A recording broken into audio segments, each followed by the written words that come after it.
لاباس خويا. او جا الشيخ فاطمي صباح وسالي قول له نصلي العصر نشرب قهوه ونصلي العصر نعاود نولي. كيولي يقول له هكا اعطيني قهوه. صح. يعد التردد على المقاهي جزءا من حياة المجتمع الجزائرية، فمن العادة الإقبال عليها مع أولى ساعات الصباح لارتشاف فنجان قهوة أو شاي قبل التوجه إلى العمل، لكن الغريب أنها تبقى مكتظة طوال اليوم.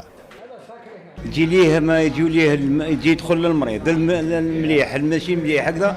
كاين الناس اللي يجي يتقهواو عادي، كاين اللي يجي يقضي صوالحو هنايا مع خاوته، كاين امورات اللي تنقضها في القهوه اكثر من الادميستراسيون. شوف كاين الناس اللي ولا غير يفتحوا معنا صباح قهوه، يفتح معنا يقعد يسقهوه. كي نجوح نسكروا ولا غير حتى نجوح نسكروا باش يروح، الله غالب ما عندوش وين يروح، ولا غير ديفو ولا غير كرسي تحشم هكذا، تلقى بالك قاعد لك من الزوج للمغرب، دوكا النهار قصير ولا غير تحشم تقول له زعما نوض ولا خليني. بصح حنا ولا غير هنا تقعد هكذا راه قاعد سون كونسوماسيون، بصح شحال دير الله غالب ما عندوش وين يروح.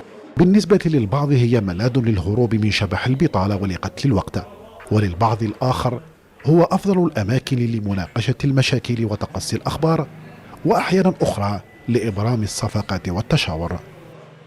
تقريبا الصباح 12 وعشية 3 4 نروح نجو هنا ندرسوا القضايا في بعضنا بعض.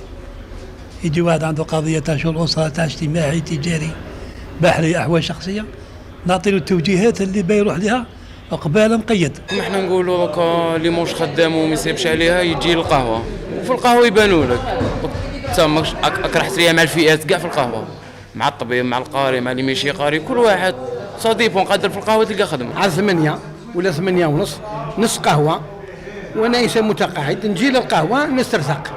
قهوة اللي فيها يجي واحد يسقسي على واحد يقول لك شوف لي واحد هنا سمسار، او واحد يبيع طوموبيلات، وفيها عدة حاجات نقاط اللي تحل المشاكل.